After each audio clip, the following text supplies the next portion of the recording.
বাদ এই টপিক। অনেক কাহিনী এক্সপ্লেইন করে বলার রুচি নেই। শার্লিন এবার ধমকে উঠল। গাধি! এটা বাদ দেওয়ার মতো টপিক না। শোন, তোর পিরিয়ডের সাইকেল এসেছিল এই মাসে? কুহু তখনও বুঝেনি কিছু, ও সরলভাবে বলল। না, সাইকেল তো মেবি ২ মাস ধরেই আসেনি। শার্লিনের মাথায় হাত। এবার থেমে গিয়ে থেমে থেমে ও জিজ্ঞাসা করলো। আর গর্ভনিবন্ধন কিছু ইউজ বা খেয়েছিলি? না, দেখ এগুলো জিজ্ঞেস করছিস কেন? বেশি পার্সোনাল হয়ে যাচ্ছে কিন্তু এখন। কুহু রেগে উঠল। এবার যতই বন্ধু হোক, স্বামী স্ত্রী এসব কথা শার্লিনকে বলার মতো কুহু বোকা না। শার্লিন দাঁত পিষে বলল। কারণ তুমি অলরেডি একটা ভেরি প্রফেশনাল জিন্স ক্যারি করছো, যদি আমি ভুল না হই। কুহু দিল এক ধমক। ছাগলের মতো কথা বলিস না তো। ফোন কাটছি আমি, পরে কথা বলবো। শার্লিন এবার রেগে গিয়ে ধমকে বলল। ফোন কাটবি না। আর ছাগল আমি না, ছাগল হলি তুই। গাধির বাচ্চা, তুই প্রেগনেন্ট। কুহু শার্লিনের এই বিস্ফোরক কথাটা শোনার সঙ্গে সঙ্গে শোয়া থেকে বসে গেল। আহাম্মক হয়ে নিজের পেটের দিকে এক হাড় তাকিয়ে আবার সামনে কাব্যে ঝুলিয়ে রাখা ফটোর দিকে তাকালো। ঠিক এতক্ষণে কাব্যের রাগী জেদি একরোখা স্ত্রী কুহু সব কিছুর হিসেব মেলানোর চেষ্টা করলো। এবার এতক্ষণে ওদিকে কুহুকে একদম চুপ হয়ে যেতে শুনে শার্লিন ফোনের ওপাশ থেকে বারবার ভীষণ উচ্ছ্বাস, চূড়ান্ত আগ্রহ নিয়ে একের পর এক বলে যাচ্ছে। কুহু, তুই শুনছিস? একবার টেস্ট করানো দরকার। আপ কিট লাগবে না? আচ্ছা, সমস্যা নেই, কিট আনছি আমি। 5 মিনিট দে আমারে। কুহু তখনও নিশ্চুপ। শার্লিন এবার থামলো। পরপর কুহুকে শাসিয়ে উঠে বলল। কুহু, খবরদার উল্টাপাল্টা কিছু ভাবলে। শুনছিস আমি কি বলছি? বাচ্চাটা তোর, কিছু করবি না ওকে। আমি আমি আসছি, অলরেডি বেরিয়ে পড়ছি আমি। কুহু কিছু না বলে শার্লিনকে থম করে রেখে আলগোছে ফোনটা কেটে দিল। ওর মাথাতে তখন ঘুরপাক খাচ্ছে বাচ্চাটা তরু। কুহু একইভাবে ফোন হাতে নিয়ে একদৃষ্টিতে দেয়ালে বড় ফ্রেমে করে ঝুলিয়ে রাখা কাব্যের ফটোটার দিকে চেয়ে রইল। ছবিতে কাব্য শামিমার কাঁধ ধরে দাঁড়িয়ে আছে। শামিমার আরেক পাশে কুহু মুগ্ধ চোখে কাব্যের মুখের দিকে মাথা তুলে তাকিয়ে আছে। ওর ঠোঁটে লাজুক হাসি আলো ছড়াচ্ছে কি সুন্দরভাবে। ওই মুগ্ধ চোখ কাউকে ভালোবাসতো তখন। আজ আজ বাসে না। ভালো না বাসলে একটা বাচ্চা। বলা হয় বাচ্চা নাকি স্বামী স্ত্রীর ভালোবাসার প্রমাণস্বরূপ আসে। কুহু কাব্য ভাইয়ের ভালোবাসা আছে আদৌ? হয়তো আছে, হয়তো কি। কুহু তো এখনও ভালোবাসে তার কাব্য ভাইকে, কিন্তু ও যে অভিমান কুহুকে বানিয়ে দিয়েছে হার্টলেস, পাথরের মতো শক্ত। একটা সময় কুহু নিজের অজান্তেই জামার উপরে পেটের উপর আলতো করে হাতটা ছোঁয়ালো। কেন যেন কেঁপে উঠল। সাথে সাথে পেটের ভিতর কি সত্যি কেউ আছে? একটা বাচ্চা। বাচ্চাটা কুহুর, কুহু কাব্যের। কিন্তু এখন এখন কেন ও এলো? এখন তো তার বাবা মায়ের মধ্যে কিছুই ঠিক নেই। কিছুই না। পায়ের তলায় পিষে মরছে তার বাবা মায়ের চোরাবালি সংসারটা। এখন কেন এলো? কুহুর হাউমাউ করে কাঁদতে ইচ্ছে হচ্ছে। এবার পাগলের মতো ফোনটা দ্রুত হাতে তুলে কাব্যের নাম্বারে কল দিতে গেল। পরপর হাতটা কাঁপতে কাঁপতে গিয়ে থেমে গেল। কাব্য ঢাকায় নেই, মূলত বাংলাদেশেই নেই। একটা অজানা কারণে লন্ডনে গেছে, কুহু জানে না কেন। সেখানে যাওয়ার পর কুহুর সাথে যোগাযোগ নেই। কুহু এবার ইচ্ছে করে যোগাযোগ করেনি। আর কেন করবে? লন্ডন কেন গেছে কুহু কি বোঝে না? উর্মি আছে তো ওখানে। কুহু ফোনটা বিছানার উপর ছুঁড়ে ফেলে পেট খামচে ধরে দুহাতে অস্থিরভাবে বলে যায়। আমার বাচ্চা, বাচ্চা, তো তোর তোর এখন আসা উচিত হয়নি। কেন আসলি? কেন? পরপর আবারও বলতে থাকে। সব দোষ আমার। আমিই দোষী, আমারই সতর্ক থাকা উচিত ছিল। রাগের মাথায় এমন একটা রাতের পর কেন মেডিসিন নিলাম না আমি? উফ, কি করে ফেললাম এটা আমি? পাগলের মতো প্রলাপ বকছে কুহু। হয়তোবা কুহুর বড্ড আফসোস হচ্ছে আজ। কাকে পাবেও এমন একটা মুহূর্তে। কি করা উচিত ওর কুহু জানেও না। ও শুধু জানে ওর কেমন একটা পেট মুচড়ানো অনুভূতি হচ্ছে। চারপাশটায় গুড়িয়ে দিতে ইচ্ছে করছে। ভালো লাগছে না, একটুও ভালো লাগছে না চোখের সামনে নিজের সংসারটা কীভাবে ভাঙতে দেখে, ভেসে যেতে দেখে। কুহু যখন পাগল প্রায় তখন শার্লিন দৌড়াতে দৌড়াতে এলো। কলিং বেল কয়েকটা একসাথে বাজলো। কুহু উঠে দরজা খুলে দিল। শার্লিন কুহুকে সামনে পেয়ে এতক্ষণে রীতিমতো কুহুকে শক্ত করে জড়িয়ে ধরে লাফিয়ে উঠে বলতে থাকে। ইয়ার, I am so happy for you. কুহুর শরীর শার্লিনের সাথে জড়িয়ে আছে, অথচ মুখটা নিষ্প্রাণ। শার্লিন অনর্গল কথা বলে নিজের খুশি প্রকাশ করছে, অথচ কুহু কিছু বলছেও না। অনুভূতিহীন স্রেফ শুনে যাচ্ছে শার্লিনের কথাগুলো। শার্লিন ওভাবে কুহুকে ভোতা থাকতে দেখে সরে দাঁড়ালো। কুহুর পেটের দিকে একবার তাকিয়ে আবার সন্দিহান চোখে ওর মুখের দিকে তাকিয়ে বলল। বাচ্চাটার কিছু করিসনি তো? কুহু শুনলো, তাকিয়ে রইল শার্লিনের দিকে। কুহুকে এভাবে নীরব থাকতে দেখে শার্লিন এবার ভয় পেয়ে যায়। কুহুর হাত ঝাঁকিয়ে বলে। কথা বল, কিছু করিসনি তো আবার? কুহু এবার এতক্ষণে জবাব দিল অনুভূতিহীন। না, কিছু করিনি। ও আছে। শার্লিন যেন হাঁপ ছাড়ল। পরপর কুহুর হাতে কিট ধরিয়ে দিয়ে বলল। টেস্ট করে আয়, রুলস লেখে আছে প্যাকেটে। বলেই ঠেলে ঠেলে কুহুকে পাঠিয়ে দিল বাথরুমে। 10 মিনিট পর বেরিয়ে এলো কুহু, হাতে কিট। একবারও ওই কিটের দিকে তাকায়নি কুহু। সেভাবেই তুলে দিল শার্লিনের হাতে। শার্লিন অপেক্ষা করছে রেজাল্টের জন্য, ভীষণ চিন্তিত। কি আসে কিটে কে জানে। কুহু বিছানায় বসে আছে, শার্লিন কিট হাতে রুমের মধ্যে পায়চারি করছে। খানিক পরে কিট দুটো লাল দেখার সাথে সাথেই লাফিয়ে উঠল শার্লিন। আল্লাহ আল্লাহ, এসেছে এসেছে, দুটো দাগ, দেখ কুহু, দুটো দাগ। বলেই খুশিতে ঝাঁপিয়ে উঠে কুহুকে কিট দেখালো শার্লিন। কুহু নিষ্প্রাণ কণ্ঠে জিজ্ঞাসা করলো। দুটো দাগ? তার মানে কি? শার্লিন কুহুর মাথায় চাপড় দিয়ে বলল। তার মানে তুই প্রেগনেন্ট গাধি। শার্লিন হাঁটু গেড়ে বসে শক্ত করে জড়িয়ে ধরল কুহুকে। কুহু একদম চুপ, একটা কথা উচ্চারণ করেনি, কোনো উচ্ছ্বাসও দেখায়নি বাচ্চাটাকে নিয়ে। শার্লিন ছেড়ে দিয়ে কুহুর গালে হাত রাখলো। কুহুর স্পর্শতে ফ্যালফ্যাল চোখে তাকায় শার্লিনের মুখের দিকে। কুহুর বোকাশোকা মুখের দিকে চেয়ে নরম কণ্ঠে বোঝায়। দেখিস কুহু, এই বাচ্চাটা তোদের দুজনকে খুব কাছে নিয়ে আসবে। তোর ভাঙাচোরা সম্পর্ক এবার ঠিক হয়ে যাবে আমার মনে হচ্ছে। কুহু ফ্যালফ্যাল চোখে শার্লিনের দিকে তাকিয়ে থাকে। খানিকক্ষণ পর থেমে থেমে বলল। আ- আর আর যদি না হয় সেটা? বাচ্চাটা একটা অসুস্থ সংসারে যদি আসে? শার্লিন এবার ধমকালো। পর মুহূর্তে হাসার চেষ্টা করে বলল। এটি ভাবছিস কেন? সব ঠিক হয়ে যাবে কুহু, তুই এবার পাগলামি কমিয়ে দে।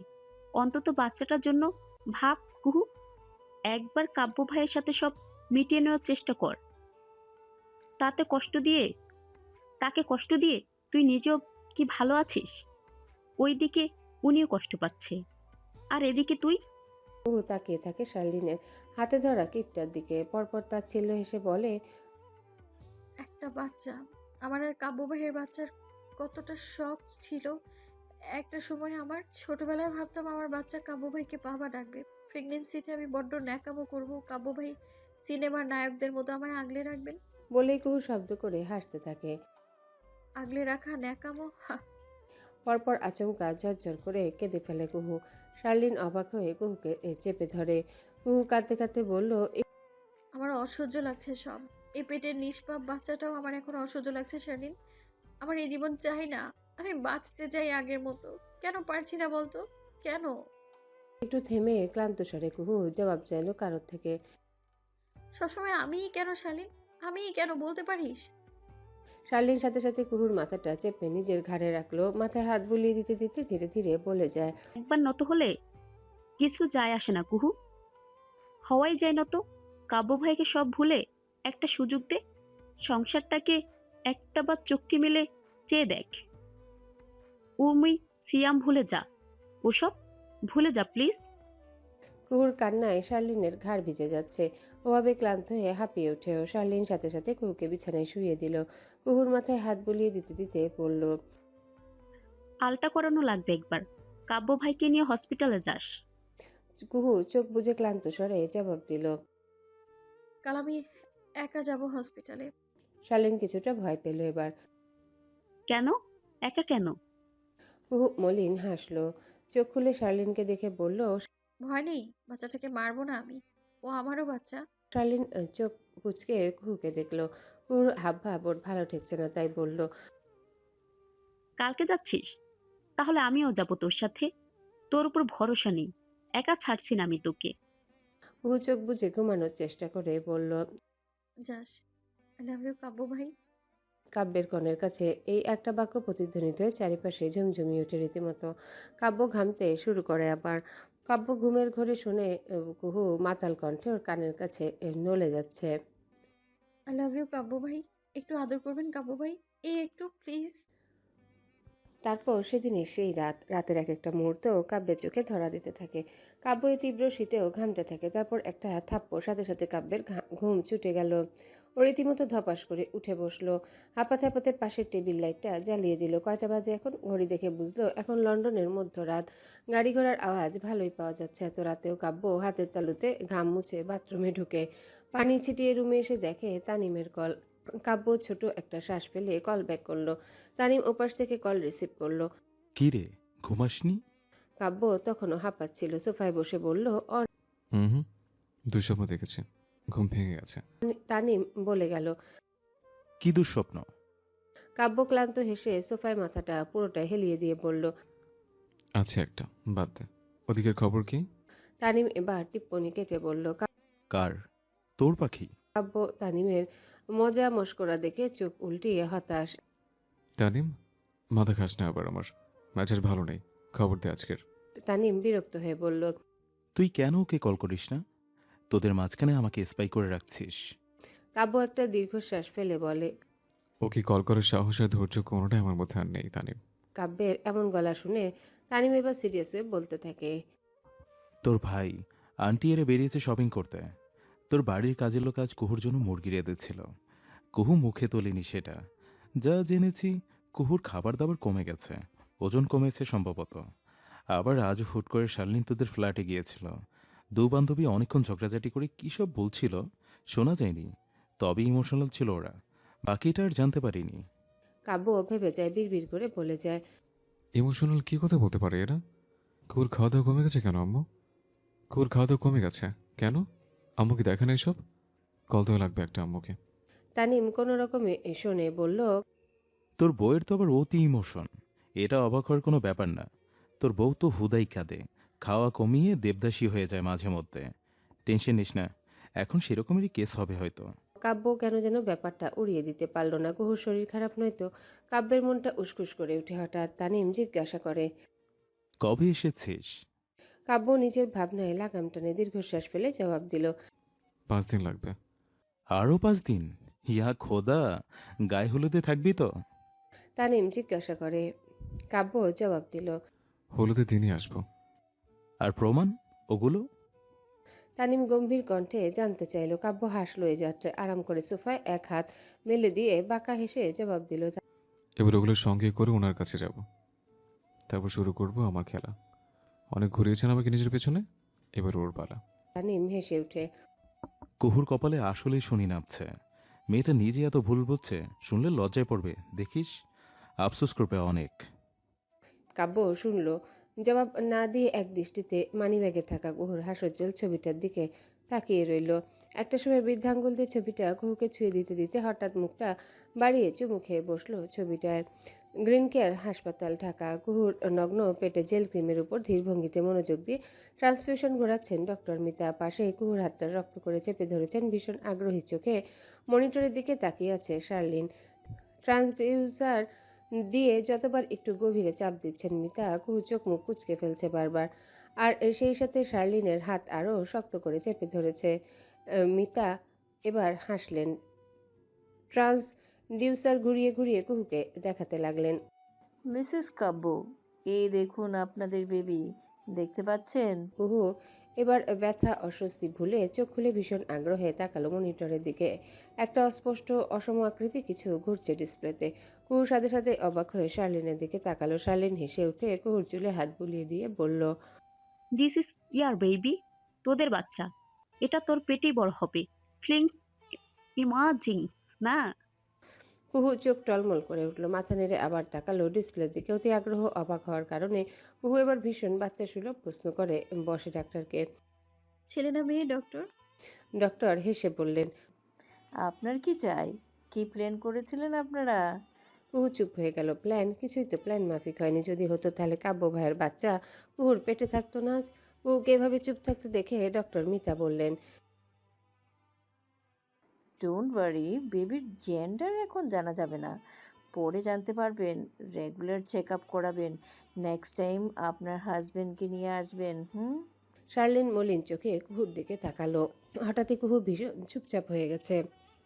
তাই শার্লিনই জবাব দিল। ওর হাজবেন্ড দেশের বাইরে এখন, এলে উনিও নিয়ে আসবেন। ডক্টর মিতা কিছু মেডিসিন লিখে দিলেন। কুহুকে অনেক রকম পরামর্শ দিলেন। কুহু শুধু চুপচাপ শুনে গেল। ডক্টর মিতা বললেন। মিসেস কাব্যু, টেনশন নেবেন না। হাজবেন্ড দূরে থাকলে এসব একটু মন খারাপ হওয়া স্বাভাবিক। আমার হাজবেন্ডও আমেরিকাতে ডিগ্রির কাজে ব্যস্ত। আমাদের দুজনের মন খারাপে কি? কুহু মাথা তুলে তাকিয়ে দেখলো ডক্টর মিতার দিকে। ওনার চোখ মুখ ঠিকরে লাজুক কিছু সুখের আলো ঝরছে। কি ভীষণ সুখী দম্পতি ওরা, চোখে মুখে দেখে বোঝা যায়। কুহু একদৃষ্টিতে তাকিয়েছিল। শার্লিন ডাকতেই ওর ধ্যান ভাঙল। কুহু কেবিন থেকে বেরিয়ে এসে একটা চেয়ারে বসলো। শার্লিন একটা ডালিমের জুস কিনে এনে দিয়েছিল। কুহু রাতে ধরিয়ে দিয়ে বলল। খা, তোর শরীরের জন্য দরকারি এগুলো এখন। কুহু আলগোছে জুস সরিয়ে দিল। চুপচাপ তাকিয়ে থাকে সামনে, নিশ্চুপ, গভীর চিন্তায় মগ্ন। শার্লিন ওকে এভাবে দেখে চুপ করে এসে ওর পাশটায় বসলো। একটা দীর্ঘশ্বাস ফেলে কুহুর কাঁধে আলতো করে হাত রাখতে হঠাৎ একইভাবে সামনে তাকিয়ে কুহু বলে ওঠে ভীষণ নিথর ভঙ্গিতে। শার্লিন, আ- আমার আমার বাচ্চার ভবিষ্যৎ কি? শার্লিন শুনল। পরপর জুস ধরে রাখা হাতটা নামিয়ে শান্ত স্বরে বলল। তুই কি চাস? কেমন ভবিষ্যৎ চাইছিস? কুহু এবার ঘাড় ফিরিয়ে শার্লিনের দিকে তাকালো। শার্লিন ভ্রু উঁচিয়ে জিজ্ঞাসা করে আবার। বল, কি চাচ্ছিস তুই? কুহু চোখ ঘুরিয়ে আল্ট্রাসাউন্ড রিপোর্টের দিকে তাকালো। একটা অস্পষ্ট চিত্র, অথচ মনে হচ্ছে এই চিত্রটাতে কতটা প্রাণ আছে। বারবার কুহুর মনে হচ্ছে এটা ওর বাচ্চা, শুধুমাত্র ওর উপর ভরসা করে ওর পেটে একটু একটু করে বেড়ে উঠেছে। এই ছোট বাচ্চাটার কাছে কুহুই এখন সব। কুহু ওর মা ও ভরসা করে আছে। ওর মা এখানে ওর জন্য একটা সুন্দর পৃথিবী তৈরি করছে, এবং কুহু চাইলেই সব সম্ভব। নিজের বাচ্চাকে একটা সুস্থ সম্পর্ক, সুস্থ পৃথিবী চাইলে দিতে পারবে। এতে কুহু ছোট হলে হোক, অতীতে ভুলে গেলে যাক, শুধু এই বাচ্চাটার কুহুর কাছে থাকতে, সুস্থ থাকুক মানসিক শারীরিক দুইভাবে। কুহুকে নিশ্চুপ দেখে শার্লিন কুহুকে ডাকলো। কুহু, কুহু থামে, আচমকা একদম হঠাৎ করে বলে উঠল। আ- আমি আমি সংসার গোছাবো আজ থেকে, এখন থেকে। আমি পারবো। আমার বাচ্চার জন্য আমি পারবো। শার্লিন অবাক হয়ে তাকালো কুহুর দিকে। কুহু ঘাড় ফিরিয়ে তাকালো শার্লিনের দিকে, ভীষণ উত্তেজিত হয়ে বলে যায়। সংসারটা আমার না শালীন? হ্যাঁ, বল তুই। আমার সংসার আমি কেন একটা বাইরের মেয়ের জন্য নষ্ট করব? আমার আমি সাফার করেছি, আমার বাচ্চা কেন একটা বাইরের মেয়ের জন্য সাফার করবে? আর আমি দিব কেন সেটা? বল তুই। বাচ্চা ও ও তো নিষ্পাপ। শার্লিন এবার খুশিতে হেসে ওঠে, সাথে সাথে মাথা দুলায়। হ্যাঁ হ্যাঁ, সেটাই, সেটাই তো। কুহু আবারও চলে যায়। যা হয়েছে হয়েছে, আর না। আমি ভাবছি কাব্য ভাই এবার লন্ডন থেকে ফিরলে আমি ওনার সাথে বসবো, কথা বলে সবটা ঠিক করে ফেলবো। জানি না কতটা কি পারবো, অন্তত সমঝোতা করব। শার্লিন অবাক হয়ে তাকালো। ত্বক কুহুর হাতটা চেপে ধরে ও খুশিতে। কুহু বলে যায়। আমি আমার বাচ্চাকে একটা সুস্থ সম্পর্ক দেব শালীন। এই ভাঙা চোরাবালির সংসার নয়। ও এসে দেখবে ওর বাবা মা সুখী, একসাথে হাসছে। এখানে একটা সুস্থ পৃথিবী তৈরি করে রেখেছে ওর জন্য। আমার বাচ্চা এইসব ডিজার্ভ করে, করে না বল? শার্লিন সাথে সাথেই বলল। করে কুহু, অবশ্যই করে।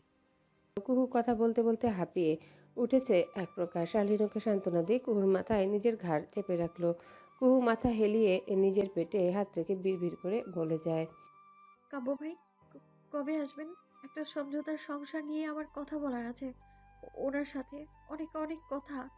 কুহু তখনও বিড়বিড় করে নিজের মতো বলে যায়। কথা আছে, অনেক অনেক কথা, সমঝোতার সংসার নিয়ে কথা। শার্লিন মলিন হেসে ঘাড় নামিয়ে কুহুর দিকে তাকিয়ে থাকে। ওর বুকটা কষ্টে ভার লাগছে কুহুর এই অবস্থা দেখে। ভেতরটা যন্ত্রণা করছে ভীষণ। কুহুর জীবন এমন না হলেও পারত, অথচ একজোড়া শালিকের সম্পর্কে এই দ্বিধায় দ্বন্দ্ব, এসবটাই দূর থেকে শকুনি নজর রেখে যায় সিয়াম। ও এতক্ষণ সবটা দেখে হসপিটাল থেকে বেরিয়ে আসে। সে কল করলো কাউকে। ওপাশ থেকে রিসিভ হতে সিয়াম আশেপাশে ভালো করে দেখতে দেখতে গুরুগম্ভীর স্বরে বলল। ও প্রেগনেন্ট। সম্পর্কটা ভীষণ নড়বড়ে, এখনো তাসের ঘরের মতো ভাঙা যাবে সহজেই। পাশাপাশি দুটো চেয়ারে বসে কুহু শার্লিন। আজ সারাদিনের ধকলে কুহু ক্লান্তিতে হেলে পড়তে চায় শার্লিনের ঘাড়ের উপরে। শার্লিন ওর সাথে সাথে ভীষণ যত্নে আলতো হাতে কুহুকে আগলে ধরল, নরম কণ্ঠে জানতে চাইল। ঠিক আছিস? কষ্ট হচ্ছে? কুহু ক্লান্ত স্বরে জবাব দিল। হুম, বাসায় যাব। শার্লিন শুনে ওকে ধরে ধরে উঠানোর চেষ্টা করে বলল। তাহলে চল, আমাকে ধরে ওঠার চেষ্টা কর তো। কুহু কোনো রকমের শার্লিনের সাহায্যে উঠে দাঁড়ালো। হাঁটতে হাঁটতে শার্লিন একটু আগে কিনে আনা হাতের ডালিমের জুসটার হাতে ধরিয়ে দিয়ে বলল। এটা খেতে খেতে হাঁট। ডক্টর কি বলল? শুনিসনি? হিমোগ্লোবিন অনেক কম তোর। কুহু মাথা নাড়ালো। বাচ্চার জন্য হলেও ওকে এখন সবটা চারিপাশ সামলাতে হবে। কুহু চিপি খুলে ডালিমের জুসে চুমুক দিল। শার্লিন ওদিকে কুহুর রিপোর্ট কাগজপত্রে একটা ছবি তুলে রাখলো। কেন যেন শার্লিনের শঙ্কা কাটেনি। যদি এই বাচ্চাকে কিছু করে ফেলে কুহু, কাব্য ভাইকে জানানো উচিত। জানিয়ে রাখলে অন্তত উনি এই সামনে নিতে পারবেন সবটা। কুহুর হাবভাব দেখে মনে হচ্ছে ও এখন বলবে না কিছুই কাব্য ভাইকে। পরে নিজের প্রতি অবহেলায় কিছু হলে কাব্য ভাই শার্লিনকে আস্ত খেয়ে ফেলবেন নির্ঘাত। ছবি তোলা শেষ করে সবগুলো কাগজপত্র আবার আগের মতো করে ফাইলে ঢুকিয়ে নিজের এক হাতে কুহুকে ধরে রেখে এগুলো হসপিটাল থেকে বেরোতে হঠাৎ আচমকা ভূতের মতো ওদের পথ আটকে ফেলল সিয়াম। কুহু সাথে সাথেই থেমে চমকে তাকাল ওর মুখের দিকে। শালীনও অবাক হলো সম্ভবত। সিয়ামের ঠোঁটে মৃদু হাসি, ওভাবে রসিক কণ্ঠে ডাকে, হ্যালো কুহু, চিনতে পেরেছো আমাকে? তোমার এক্স। কুহু সিয়ামের এ ধরনের বিশ্রী হাসিতে বিতৃষ্ণা দেখিয়ে বলল। চিনেছি, হঠাৎ কোথা থেকে এলে? সিয়াম হেসে জবাব দিল, এভাবেই। এতদিন আমি কোথায় ছিলাম সেটা তোমার হাজবেন্ডকে জিজ্ঞেস করলে ভালো উত্তর পাবে। তা হসপিটালে কেন? কুহু জবাবে রুক্ষ স্বরে বলল। একটা কাজে এসেছিলাম। ওদিকে শার্লিন সিয়ামের ভাবভঙ্গি সুবিধার লাগছে না। মনে হচ্ছে কোনো বড় কুবুদ্ধি নিয়ে এতটা দিন পরে ছেলে কুহুর সামনে এসে দাঁড়িয়েছে। এমনিতে কুহুর মাথা ভূত বাচ্চা আসার পর একটু হলেও নেমেছে। এখনই সিয়াম কুহুকে ভোরকে মাথা নষ্ট করে দেওয়ার আগেই কেটে পড়তে হবে। যেই ভাবা সেই কাজ। শার্লিন কুহুকে শক্ত করে টেনে নিয়ে বলল, আজে বাজে মানুষের সাথে কথা বলার দরকার নেই কুহু। চল, বাড়ি যাব আমরা। এক্সকিউজ মি, শ্যাম ভাইয়া। বলেই শার্লিন কুহুকে টেনে নিয়ে গেল সামনে। কুহু আর তাকালো না ওদিকে। আগের অতীত পেছনে ছেড়ে এসেছে আজকের পর। তাই সিয়ামের এভাবে আসা, ওর সাথে কথা বলা, কোনোটাতে আগ্রহ দেখাতে ইচ্ছে হলো না কুহুর আজ। ওদিকে কুহুর ওভাবে চলে যাওয়া যেতে দেখে পেছন থেকে হঠাৎ সিয়াম চেঁচিয়ে বলে উঠল। উর্মি প্রেগনেন্ট কুহু, বাচ্চাটা কাব্যের। আচমকা এমন একটা সংবাদে কুহু থমকে গেল হাঁটার পথে। শার্লিন আহাম্মক হয়ে সাথে সাথে পেছনে ফিরে তাকালো। কুহু মূর্তির মতো আস্তে করে পেছনে তাকিয়ে দেখে সিয়ামকে। সিয়াম জিন্সের পকেটে দুহাত ঢুকিয়ে কুহুর দিকে স্থির চেয়ে থাকে। পরপর এগিয়ে আসে। কুহু তখনও অবাক চোখে ফ্যাল করে সিয়ামের দিকে চেয়ে আছে। ওর হাতে ওর প্রেগন্যান্সির রিপোর্ট চেপে ধরে রাখা ছিল ঠিক তখনও। সিয়াম এসে কুহুর হাত থেকে কুহুর রিপোর্টটা নিয়ে নেড়েচেড়ে দেখে হেসে বলল, ওহ, তুমিও প্রেগনেন্ট নাকি? That's great. বাহারওয়ালি ঘরওয়ালি একই সাথে, কাব্যের লাক আছে বলতে হবে। বাহারওয়ালি কথাটা শুনে কুহুর কি যেন হলো। আচমকা নিজেকে সামলে জেদ দেখিয়ে টান দিয়ে সিয়ামের কাছ থেকে রিপোর্টটা ছিনিয়ে নিয়ে ঘেন্না দৃষ্টি ছুড়ে দিয়ে বলল, আসি। বলেই শার্লিনের হাতটা ধরে বলল। চলো এখান থেকে। শার্লিন তবুও পেছনে ফিরে একবার তাকালো। পরপর চলে আসে কুহুর সাথে। সিয়াম পেছন থেকে বলতে থাকে, আমার কাছে প্রুফ আছে কুহু, আমি কিন্তু মোটেও মিথ্যে বলছি না। শোনো তুমি আমার কথা। সিয়াম বড্ড অনুনয় করেছে মনে হলো কুহুর কাছে। কুহু এবার পিছনে ফিরে তাকায়। সিয়ামের কথা আটকে যায় কুহুর ওই কঠিন চেহারা দেখে। কুহু এগিয়ে এলো দু কদম। সিয়াম থামে কথা ভুলে। কুহুর ওর চোখে চোখ রেখে অত্যন্ত ঘেন্না নিয়ে বলে ওঠে, আমি কাব্যের স্ত্রী। আমার বাচ্চা বৈধ। আমি বৈধ। বাকি কে কি আমার ভাবার দরকার নেই। আচ্ছা, আপনারা দুজন বেঁচে আছেনই বা কেন? হ্যাঁ, একসাথে মরে যেতে পারে না দুজন?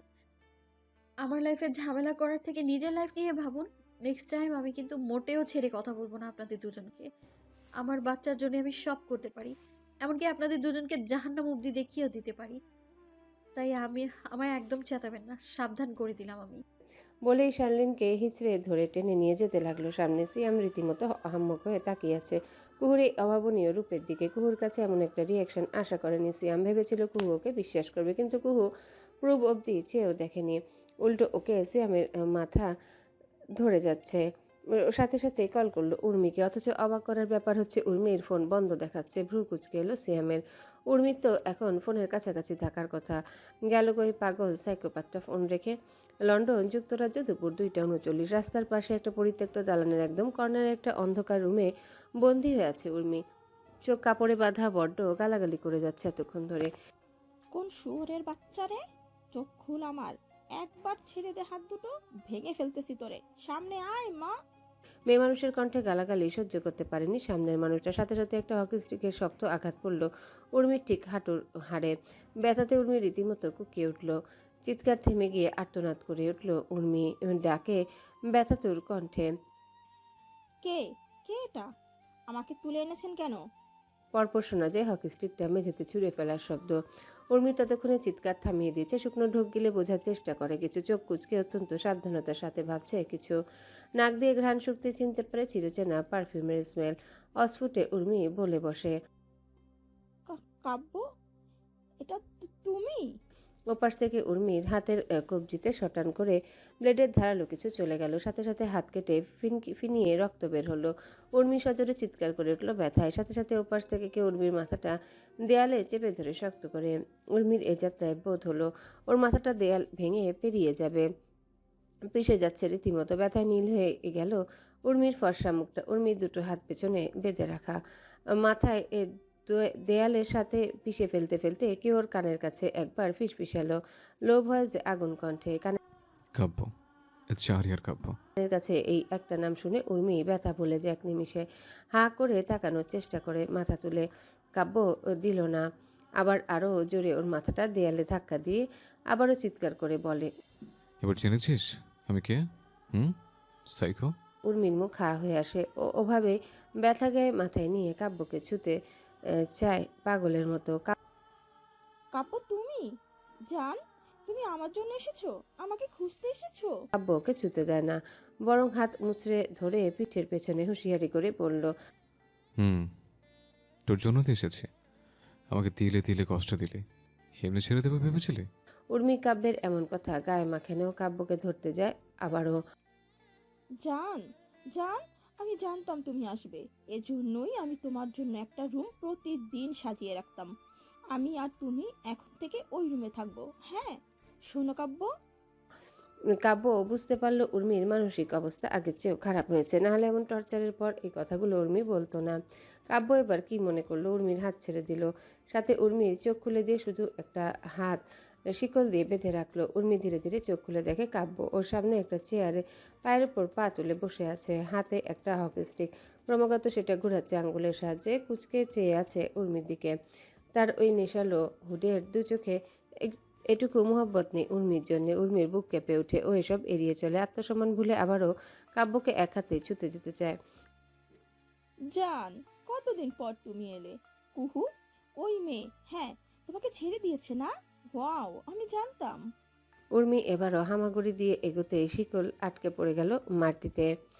পরপর ছলছল চোখে তাকালো কাব্যের দিকে। ও এভাবে বারবার ব্যথা পাচ্ছে। কাব্য তখনও এক হাতে হকি স্টিক নাড়তে নাড়তে ভীষণ স্বাভাবিক ভঙ্গিতে উর্মির আর্তনাদ শুনছে, দেখছে।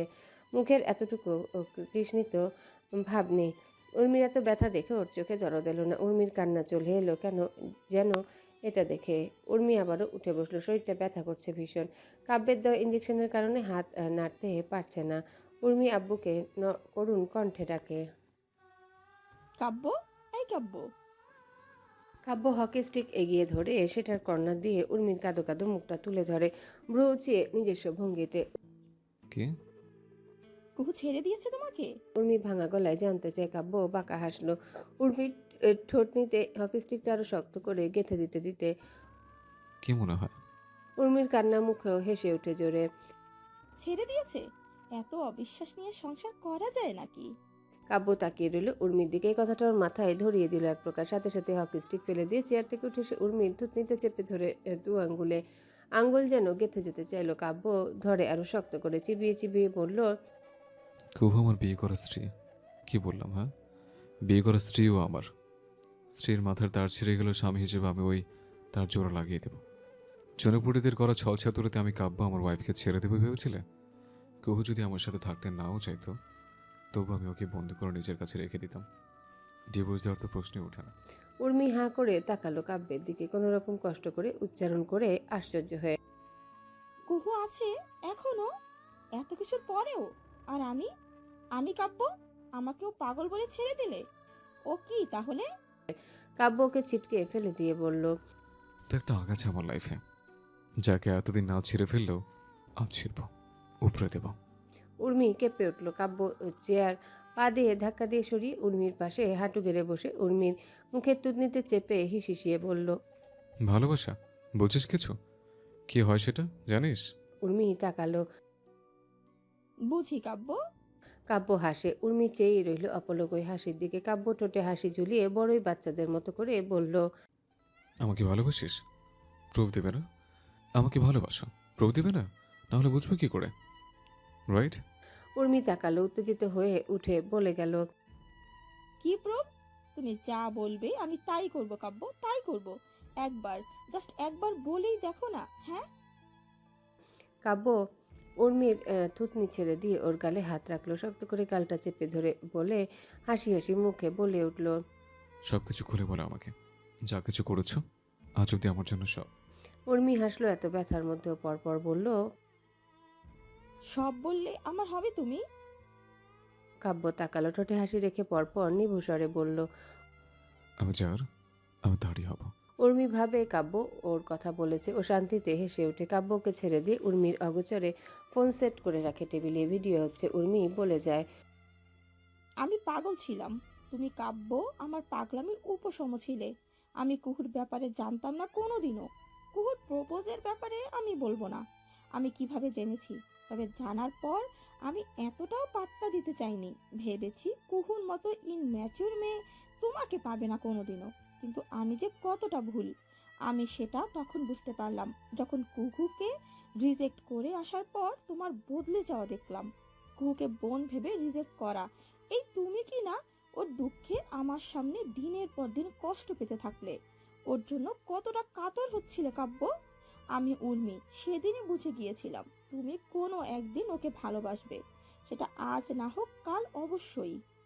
কাব্য তাকিয়ে রইল উর্মির দিকে। একবার চেক করলো ভিডিও হচ্ছে কিনা। উর্মি এক হাতে ঠোঁটের কোণের রক্ত মুছে নিয়ে আবারও হেসে উঠে বলে, তাই আমি প্ল্যান করেছিলাম আমার আর তোমার বন্ধুত্বের সময়কার ছবি এডিট করতে দেই। কাকে জানো? জেমসকে চেনো? আমার চাচাতো ভাই, হারবার্ডে পড়ে, এআই এ অনেক পারদর্শী। ওকে দিয়ে আমাদের ওই একসাথে ছবি এডিট করে কুহুকে পাঠাতাম। আমার ভাই তো এমন ভাবে ছবি এডিট করতো, কুহু গাদা বুঝতোই না সেটা। অবশ্য একটু খেয়াল করলে ধরতে পেত, কিন্তু ছাগল আমি যা বলতাম তাই বিশ্বাস করতো। ইনম্যাচিউর কি এমনি এমনি বলি ওকে? তারপর ফলাফল, ও তোমাকে অবিশ্বাস করা শুরু করে। কাব্য ভ্রুকুচকে তাকিয়ে রইল, কিন্তু পা অস্থিরভাবে নাড়াতে শুরু করেছে। সম্ভবত রাগ কন্ট্রোল করছে। উর্মি আবারও বলে, আমি আমার লক্ষ্যেও ছিলাম। আমার এক্স বয়ফ্রেন্ড সিয়ামকে লেলিয়ে দিলাম পেছনে পেছনে, কুহুকে উস্কে দিলাম তোমার বিপক্ষে আরো কঠিন করে। ব্যাস, কুহু সিয়ামের প্রপোজাল অ্যাকসেপ্ট করে ফেললো। উর্মি এবার রেগে মাটি খামচে ধরে বলে, আমি তোমার জন্য এত কিছু করলাম, সেই তুমি কি না আমাকে ছেড়ে ঠিক ওকে বিয়ে করলে? আমাকে অ্যাডমিট করিয়ে রাখলে মেন্টাল অ্যাসাইলামে। কেন? আমি পাগল? এই কাব্য, আমি পাগল? আমাকে পাগল লাগে তোমার কাছে? আমি তোমাকে এতটা ভালোবাসি, সেটা তোমার কাছে পাগলামি মনে হয়? এই কাব্য। কাব্য নাক টানল। পরপর নাকের নিচ ঘষতে ঘষতে উর্মিকে বলল, ঘড়ির রহস্য বলবে না? ঘড়ির রহস্য বলবে না আমি বের করব? উর্মি এবার হাসে। এটা বলবো না আমি, এটা সিক্রেট থাকুক। আমাকে অনেক ভালোবাসো, তারপর বলবো। কাব্য হাসলো এই যাত্রায়। ওকে, অ্যাজ ইউর উইশ। বলে চেয়ার থেকে উঠে একটা ঘড়ি ব্যাগ থেকে বের করে টেবিলের উপর রাখলো। ঘড়িটার ভেতরে সব যন্ত্রপাতি ইতিমধ্যে খুলে রাখা হয়েছে। যন্ত্রপাতির পাশেই মাইক্রোফোনে ছোট একটা চিপ। কাব্য এটা আঙ্গুলের ডগায় তুলে উর্মির দিকে বাড়িয়ে দিয়ে বলল, দেখো তো এটা চেনো কিনা। উর্মি আশ্চর্য হয়ে গেল। কাব্য হেসে, এটা এটা তো, তুমি এটার খবর কিভাবে পেলে? চিপটা আবার জায়গার মতো বক্সে ঢুকিয়ে রাখতে রাখতে বলল, সুরমা, রাইট? সুরমা নাকি সুরভি? ভালোই গেম খেলছিস। পাগলের ব্রেন স্বাভাবিক মানুষের থেকে এগিয়ে চলে। উর্মির সাথে সাথে হুঙ্কার ছাড়লো। কাব্য আমি পাগল নই কাব্য, খবরদার আমাকে পাগল বলবে না। বক্স সবকিছু ঢুকিয়ে রাখতে রাখতে বলল। পাগল নিজেকে পাগল মনে করে না কোনোদিন। উর্মি রাগে পাগল হয়ে যায় রীতিমতো। ও ফ্লোরে থাবা দিয়ে বলল, আমি পাগল নই কাব্য, অন্তত তুমি আমাকে পাগল বলো না, আমার খুব লাগে। কাব্য তাকালো উর্মির দিকে, উদ্বেগহীন কণ্ঠে ফের আওড়ায়, পাগলকে পাগল বলে গায়ে লাগবে কেন? Ask yourself. উর্মি এবার কেঁদেই ফেললো। প্লিজ কাব্য, মানা তো করলাম আমি। কাব্য তখনও নিজের মতো ভিডিও অফ করে দিয়ে উর্মিলাকে দেখলো। তোমার গিল ট্রিপের ভিডিও দারুণ রেজলিউশন দিয়ে তোলা। উর্মি তাজ্জব বনে গেল। মানে ভিডিও করছিলে তুমি? কাব্য বড়ই বেচারার মতো বলল, আমার কুহুটা আবার অনেক ম্যাচিওর কিনা প্রুফ না দিলে সো কাব্য দায়চারা কণ্ঠে কথাটা বলে ভিডিও সবটাই ঠিকঠাক করে দেখতে শুরু করে। উর্মি চোখ থেকে এক ফোঁটা জল গড়ায়। তুমি আমার সাথে এমন বিশ্বাসঘাতকতা করলে?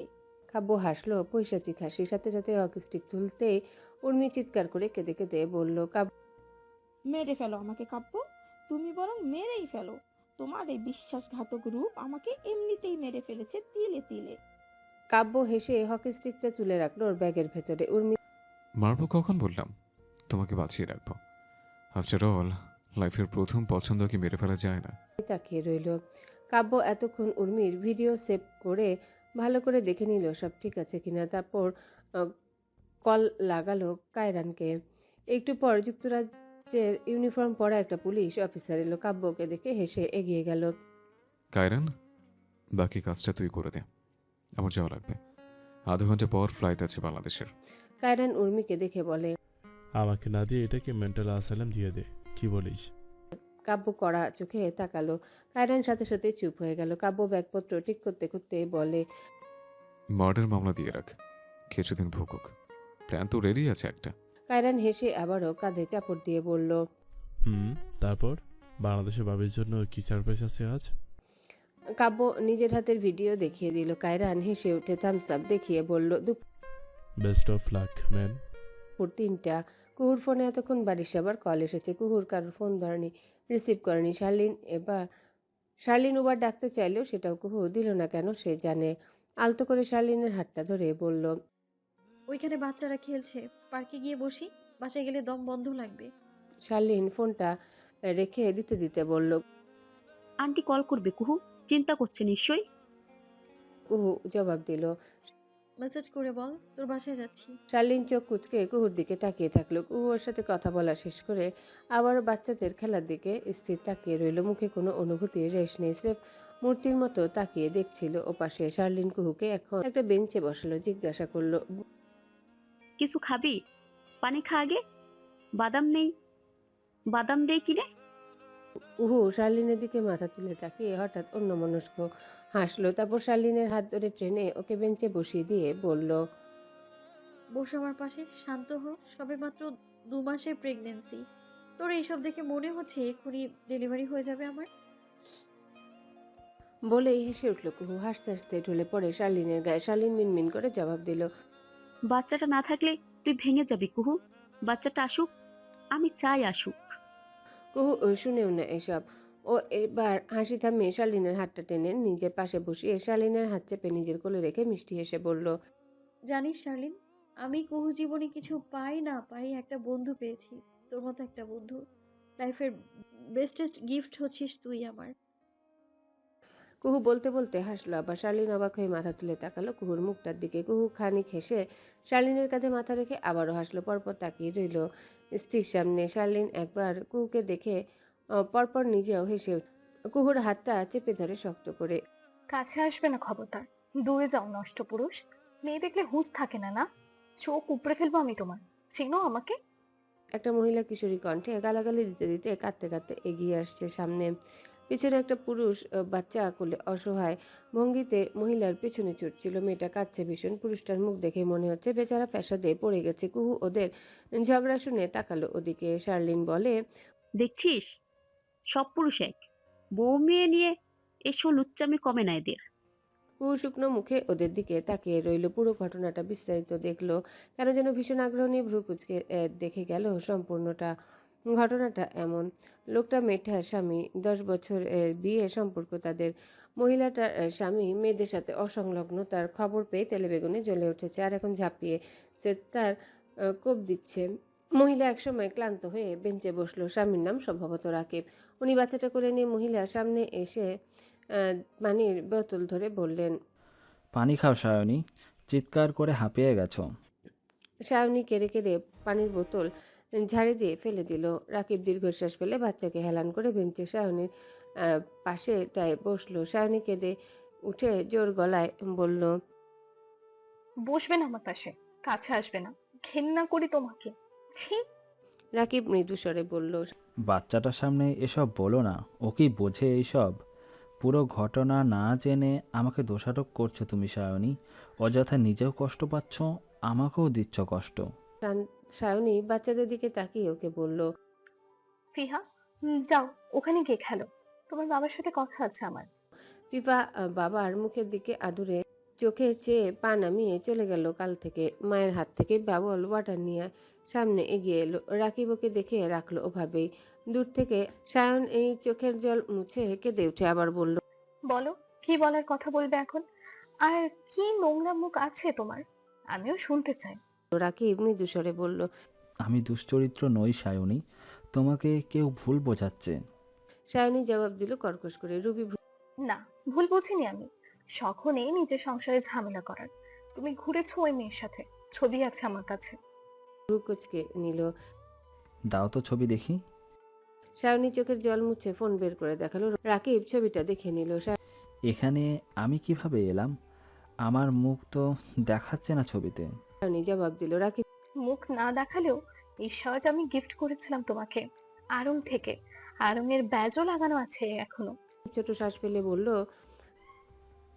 কিন্তু এইরকম শার্ট অনেকেরই হতে পারে সায়নী, আমি কিভাবে হলাম এটা? সায়নী শাসিয়ে উঠল। রাকিব খবরদার আমাকে মিথ্যা বলবে না। অনিন্দদা আমাকে বলেছে তোমার কুকীর্তির ব্যাপারে। রাকিব ভ্রু কুচকায়। কে কে বলেছে? অনিন্দ্র? হ্যাঁ, কেন? ফসকা পড়লো বুঝি? তোমার শত্রুর কথাও কেন চিনে ফেললাম? সায়নী বলে। রাকিব জবাব দিল, কষ্ট হচ্ছে, ফোসকা পড়েনি। অনিন্দ্রর ব্যাপারে আমি তোমাকে সব বলেছি। প্রমোশনের নেশায় আমার পেছনে পড়ে আছে, সেটা জানো তুমি। আর এই মেয়েটা আমার কলিগ, নিউ জয়েন। কথাবার্তা প্রফেশনাল ব্যাপার হলেও ওর সাথে আমি রেস্টুরেন্টে যাইনি, এটা অন্য কেউ। সায়নী নাক টেনে বলে। আর কত মিথ্যা বলবে তুমি? রাকিব বলে, সায়নী, আজ একটা কথা বলি। একটা সম্পর্কের মধ্যে যখন বিন্দু পরিমাণ ফাটল থাকে না, তখনই ওই সম্পর্কের ভেতরে শয়তান হার্ড পার্সন ঢুকে দেয় সম্পর্ক ভাঙার জন্য। কুহুর মাথায় একটা কথা ভীষণ রকমের গেঁথে গেল।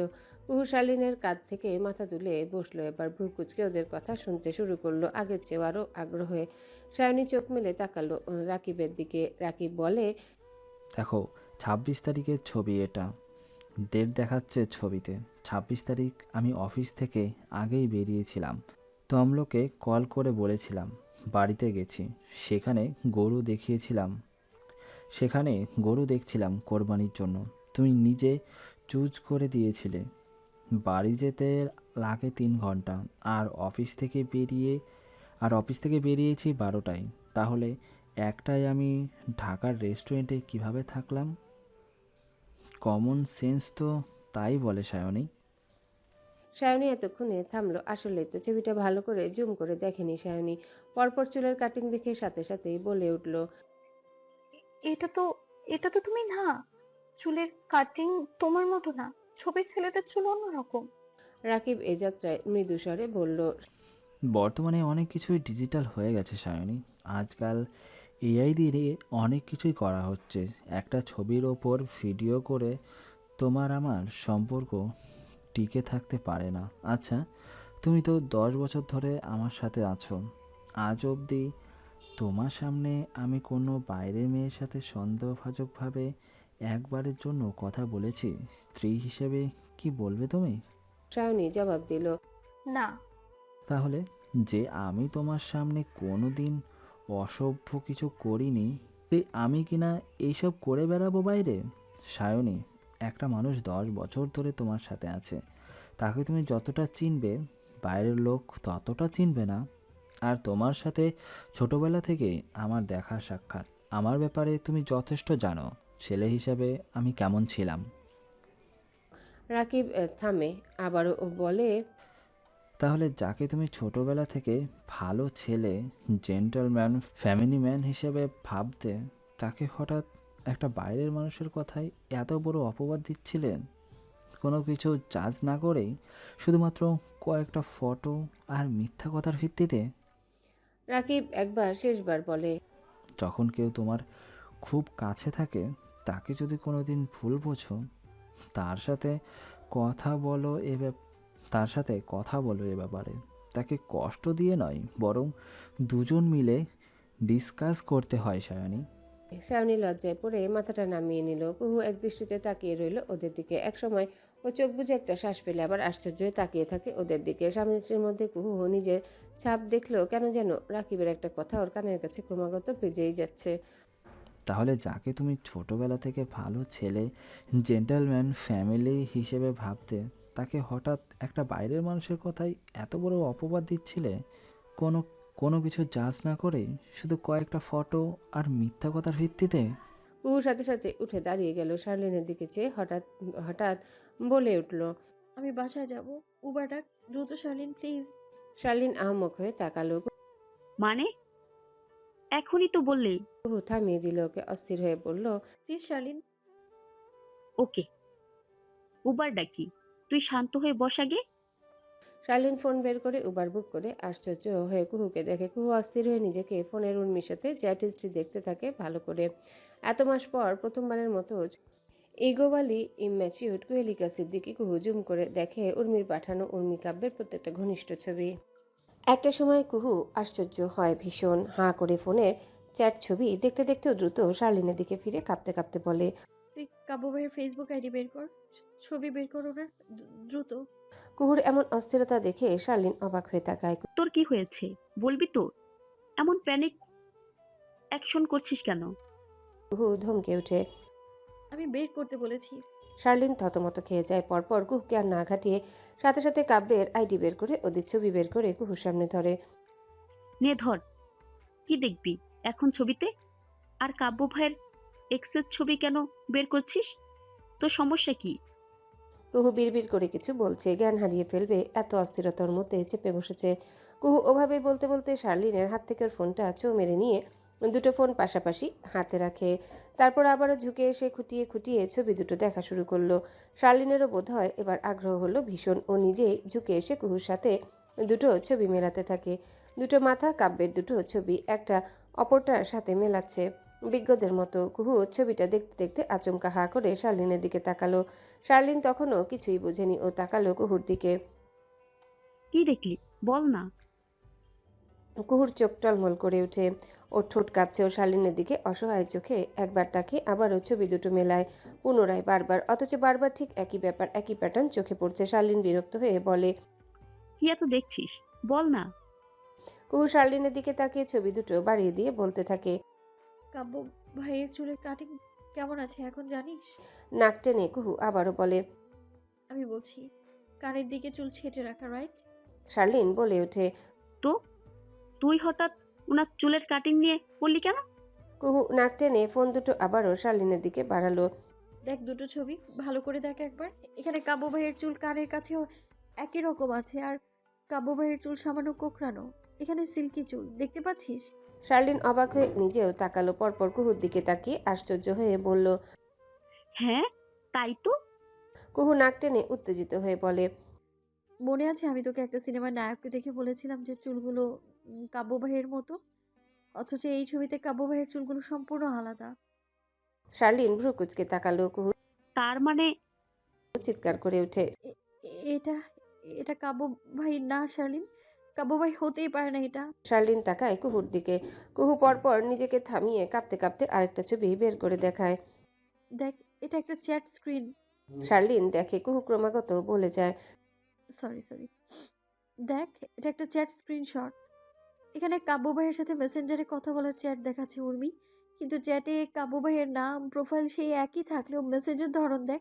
শার্লিন দেখলো ভালো করে। পরপর কুহুর দিকে তাকালো। কিছুই না বুঝে অস্থির পাগলাটে অসহায় কুহু বলে যায়, মেসেজের মধ্যে ফুল স্টপ অনেকবার বসানো হয়েছে দেখেছিস? কাব্য ভাই মেসেজ করেন সম্পূর্ণ পারফেক্ট ওয়েতে। একবার ফুল স্টপ থাকে তার এক বক্তব্যে, তাছাড়া উনি এক মেসেজেই সম্পূর্ণ কথা শেষ করেন। আর মেসেজের টাইমিং দেখ, শুরুতে মেসেজের টাইমিং ঠিক থাকলেও পরে ওভারল্যাপিং হচ্ছে দেখেছিস? উর্মি মেসেজ পাঠিয়েছে 2:30 কাব্য ভাই সেটা রিপ্লাই দেখাচ্ছে 2:10 কিভাবে? টাইমিং তার তো অদ্ভুত কেন? শার্লিন কুহুর দিকে তাকালো। পরপর নিজেও অবাক হয়ে হঠাৎ বলে ওঠে, that's mean A I. Exactly Sharlene. Kuhu আত্মবিশ্বাসের সাথে শার্লিনকে বলে বসে। কুহু বারবার ঢোক গিলছে। শার্লিনও আহাম্মক হয়ে আছে। ও হা করে কুহুর দিকে চেয়ে আছে। এসব কিছু বিশ্বাস করতেও কষ্ট হচ্ছে। উর্মি সাইকোটা এত দূরে গিয়েছে শুধুমাত্র কুহুকে পেছন ছাড়ানোর জন্যে। কুহু চেয়ে আছে শার্লিনের দিকে একইভাবে। শার্লিন হঠাৎ থেমে থেমে বলে, তুই পাগল। এই আর রিয়েল ইমোজি বুঝিস না? একবার ক্রাশ চেক করিসনি? কুহু থামে। ফোন বেঞ্চের উপর ছুঁড়ে ফেলে দু হাতে মাথার চুল খামচে ধরে। পরপর চুল ছেড়ে আবার শার্লিনের দিকে তাকায়। ওর নিজেকেও এখন হতবুদ্ধি লাগছে। কুহু বিহবল কণ্ঠে বলে, কিভাবে করতাম? আমি তো তখন ভাবতাম কাবু ভাই উর্মির বয়ফ্রেন্ড। এসব ছবি ইমেজ যখন সত্য হওয়াটাই স্বাভাবিক ছিল আমার কাছে। উনি আমাকে যা বলেছেন আমি তাই বিশ্বাস করেছি। আমি বিয়ের পর আর এসব দেখার রুচি ছিল না আমার কখনো। শার্লিন বিরক্ত হয়ে বলে, কুহু তাহলে কাব্য ভাই যখন বারবার বলেছিল সেসব করেনি, প্রেমের বিষয়টা তোকে রিজেক্ট করার ছোট ছিল, তখনও কেন চেক করিসনি? মাথায় হাত দিয়ে বসেছিল। জবাবে বলল, করিনি কারণ উর্মির বোঝাটা আমার আর কাব্য ভাইয়ের সমস্ত কথা জেনে যেত। আমি ভাবতাম এগুলো কাব্য বলেছেন।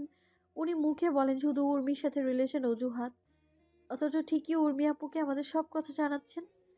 ইভেন এখনো আমি বুঝতে পারছি না ওই সাইকোটা আমাদের এসব কথা সেটা কিভাবে জানতো। এত কিছুর পর কাব্য ভাই না আমার ওই বেয়াদব উর্মির উপরেই সন্দেহ হচ্ছে। নিশ্চয়ই কাব্য ভাইকে সে ফাঁসিয়েছে। কাব্য ভাই না বললেও হয়তো কোনো একভাবে ও এইসব জেনে যেত। এবং আমার আমার যেটা এটা জানা লাগবে আমার, কুহু থামে। পরপর বলে, যে উর্মি কাব্য ভাইয়ের সাথে চ্যাট হিস্ট্রি ইমেজ নকল করতে পারে জাস্ট আমাকে জ্বালানোর জন্যে। আর যাই হোক, আমার কাছে ওর বাকি সবকিছু মিথ্যে লাগছে এখন। শার্লিন থামলো। চুপচাপ কিছুক্ষণ কুহুর দিকে চেয়ে একসময় কুহুর গায়ে হাত রাখে। কি করবি এখন? কুহু এক হাতে মাথার চুল খামছে, আরেক হাত নিজের পেটের উপর রাখে। পরপর মাথাটা নামিয়ে বসে থাকে চুপচাপ। চোখের সামনে ভাসতে থাকে একের পর এক কুহুর ভুল বোঝা। কাব্যের সাথে ঝগড়াঝাটি কাব্যকে ছোট করা, সেদিনের ওই সকালে চূড়ান্ত অপমান। কুহুর গলা শুকিয়ে আসে। এটা এটা কি করে ফেললো? কি করে ফেলেছে ও? এবার কাব্য ভাইয়ের সামনে মুখ দেখানোর পরিস্থিতি অবধি কুহু রাখেনি। নিজের হাতে এতদিন ধরে ও সুন্দর সম্পর্ককে গলা টিপে মেরে ফেলেছে। শার্লিন কুহুকে ডাকে। উবার এসেছে কুহু। কুহু শুনেও না। ওর চোখে তখনও এসব দৃশ্য ভেসে বেড়ায়। শার্লিন আবারও ডাকে, এই কুহু। হ্যাঁ হ্যাঁ। কুহু তাৎক্ষণিক সম্বিত ফিরে পাশ ফিরে। শার্লিন আবারও বলে, উবার এসেছে, বাসায় যাবি না? কুহু তাকিয়ে থাকে চূড়ান্ত বিধ্বস্তের ন্যায়। শার্লিন কুহুর মনের অবস্থা বুঝে নিশ্চুপ। ওকে দেখে গায়ে হাত রেখে বলে, সব ঠিক হয়ে যাবে, তুই বুঝতে পেরেছিস?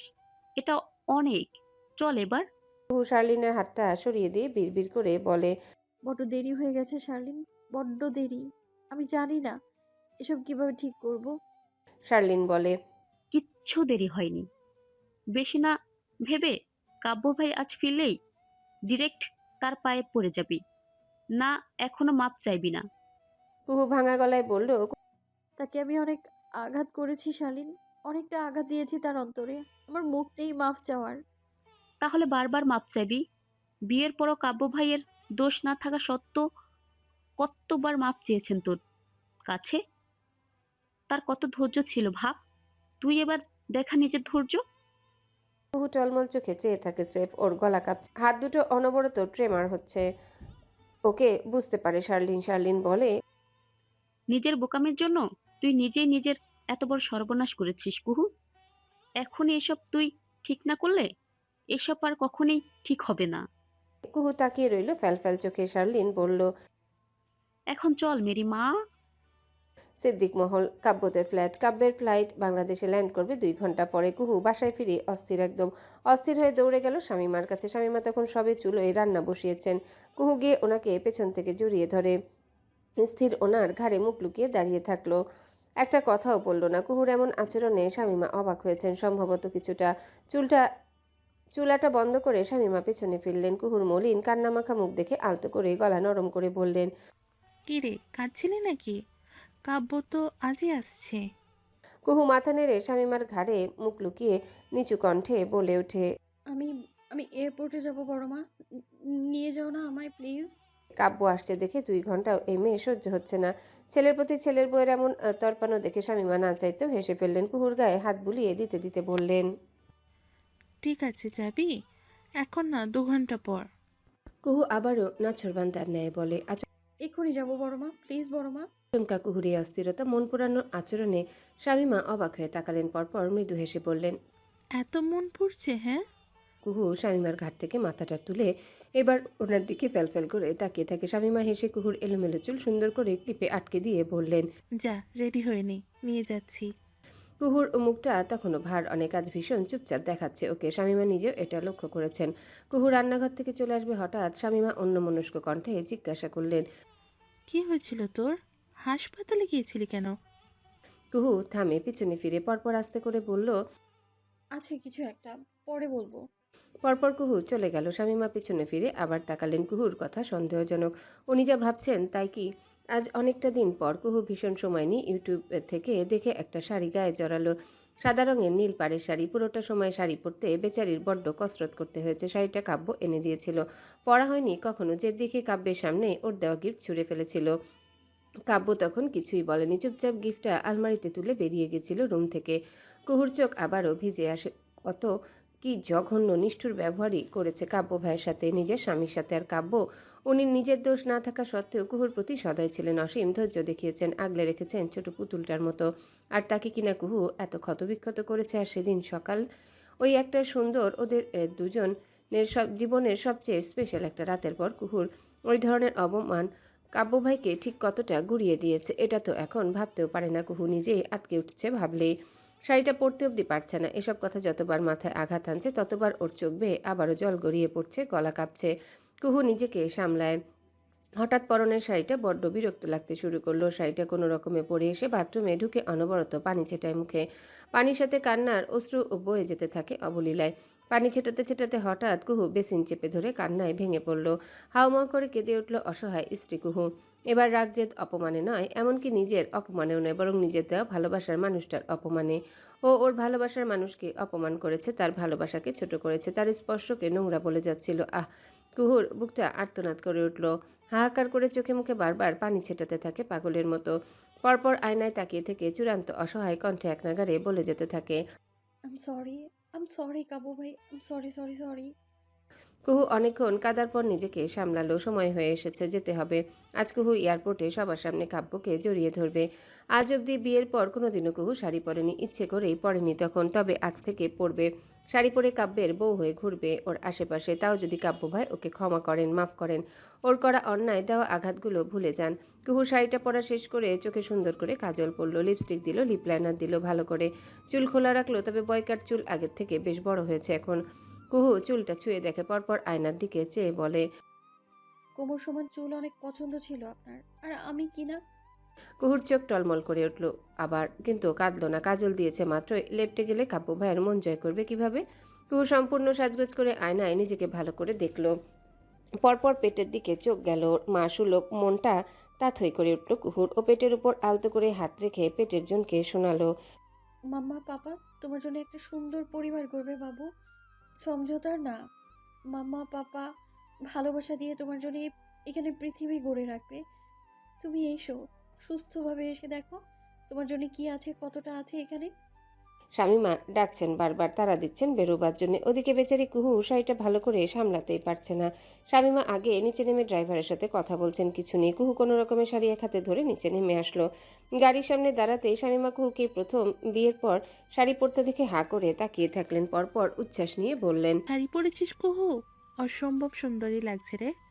কুহু লজ্জা পেয়ে হাসলো, নুয়ে গেল এক প্রকার। শামীমা ওনার চোখ থেকে কাজল নিয়ে কুহুর কানের পিছনে লাগিয়ে দিয়ে মমতা নিয়ে বললেন। কাজলও দিয়েছিস দেখছি। কাব্য আজ একসাথে এতগুলো সারপ্রাইজ পাবে। কুহু হেসে শামীমাকে জড়িয়ে ধরে লজ্জা নিয়ে বলল। কি মনে হয় তোমার ছেলে কি পাগল হবে আজ? হ্যাঁ, শামীমা হেসে এক হাতে ওকে ধরে বললেন। হবে মানে? অবশ্যই হবে। এরা বাব্বাটা সবাই জানিস একই ধরনের। বউকে সাজতে দেখলেই এদের মাথা ঘুরে যায়। কুহু হালকা টিপ্পনি কেটে বলল। তাই বড় চাচু বুঝি তোমাকে দেখে পাগল হয়ে যান? শামীমা বুড়ো বয়সে এমন লজ্জা পেয়ে মুখ লুকিয়ে বললেন। পাজি মেয়ে, বেশি ফাজলামি করিস না তো। কুহু হেসে উঠে শামীমাকে আরো জোরে শক্ত করে জড়িয়ে ধরে রাখলো। খানিক পর ভীষণ অন্যমনস্ক কণ্ঠে বলে বসলো। তোমার বলা কথা আজ সত্যি হবে তো বড় মা? কাব্য ভাই আমাকে দেখে কুহু বিড়বিড় করে বলে কত কিছু। শুনেনি শামীমা অবাক হয়ে তাকালেন কুহুর দিকে। কুহু অন্যমনস্ক হয়ে সামনে তাকিয়ে ভাবছে কিছু। শামীমা ওর গায়ে হাত রেখে বললেন, এবার চলি আমরা। কুহু হঠাৎ কিছু মনে পড়তেই সাথে সাথে শামীমাকে ছেড়ে দিয়ে তাড়াহুড়ো করে বলল, 1 সেকেন্ড, হ্যাঁ একটু দোতলা থেকে আসি, জাস্ট 1 সেকেন্ড বড় মা। শামীমাকে কিছু বলতে না দিয়ে কুহু শাড়ি সামলে লাফিয়ে লাফিয়ে উঠে ওর বাবার ফ্ল্যাটে গেল। কলিং বেল বাজালো অনবরত। কবিতা দরজা খুলে কুহুকে দেখে অবাক হয়ে বললেন, কি রে, আবার কি? কুহু দৌড়ে তাড়াহুড়ো করে নিজের ঘর থেকে গাছ থেকে ফুল কয়েকটা নিয়ে সুন্দর করে র্যাপিং করে বেরিয়ে এসে বলল, এটা নিতে ভুলে গিয়েছিলাম, আসি, দরজাটা লাগিয়ে দাও। কবিতা মেয়ের পাগলামি দেখে আজ শুধু অবাক হয়ে গেলেন। কুহু আজ বহুদিন পর অনেকটাই উচ্ছ্বসিত, হাসছে, ফিরছে, দৌড়াচ্ছে। ব্যাপারটা ওনার চোখেও পড়েছে ভীষণ। কবিতা নজর তাড়ানোর দোয়া পড়ে দরজা আটকালেন। কুহু সিঁড়ি বেয়ে নামছে, বারবার ফুলের দিকে তাকাচ্ছে, র্যাপ দেখছে ঠিকঠাক আছে কিনা। ওদিকে শাড়িটা প্রায় পেঁচিয়ে দুবার পায়ের সাথে পেঁচিয়ে যেতে যেতেও যায়নি। তারপর একতলা সিঁড়িতে পা রাখতে হঠাৎ কাব্যের জন্য পরা শখের শাড়িটা নিচের দিকে কুহুর পায়ের পুরোটাই পেঁচিয়ে গেল। কুহু আচমকা শাড়ি পেঁচানোতে পিছলে টাল সামলাতে না পেরে রীতিমতো উল্টে পড়ল সিঁড়িতে। সিঁড়ির মধ্যে পড়তেই আচমকা আঘাতে চাপ পড়ল পুরোটাই পেটের উপর। কুহু চিৎকার করে উঠল ব্যথায়। ওর হাত থেকে কাব্যের জন্য বানানো ফুলের বুকে ছিটকে পড়ল সিঁড়ির এক মাথায়। কুহু ওভাবে দুটো সিঁড়ি নিচে পড়ল। নিজেকে সামলাতে সামলাতে আবারও খোলা পেটের উপর মারাত্মক চাপ, অসম্ভব ব্যথা। কুহু গলা ফাটিয়ে আর্তনাদ করে উঠে কেঁদে উঠে চিৎকার করে। আচমকা কুহুর চিৎকার শুনে শামীমা পিছনে ফিরে তাকাতে পরপর সিঁড়ি টপকে কুহুকে পড়তে দেখে উনি আহাম্মক হয়ে যান এক মুহূর্তের জন্যে। পরপর হ্যালো বন্ধুরা, পরবর্তী পার্ট খুব তাড়াতাড়ি আসবে, তো সবাই অপেক্ষায় থাকো। আর চ্যানেলটি যারা এখনো সাবস্ক্রাইব করোনি তারা পরবর্তী পার্ট দেখার জন্য চ্যানেলটি সাবস্ক্রাইব করে রেখো। ধন্যবাদ সবাইকে, আমাদের সাথেই থেকো।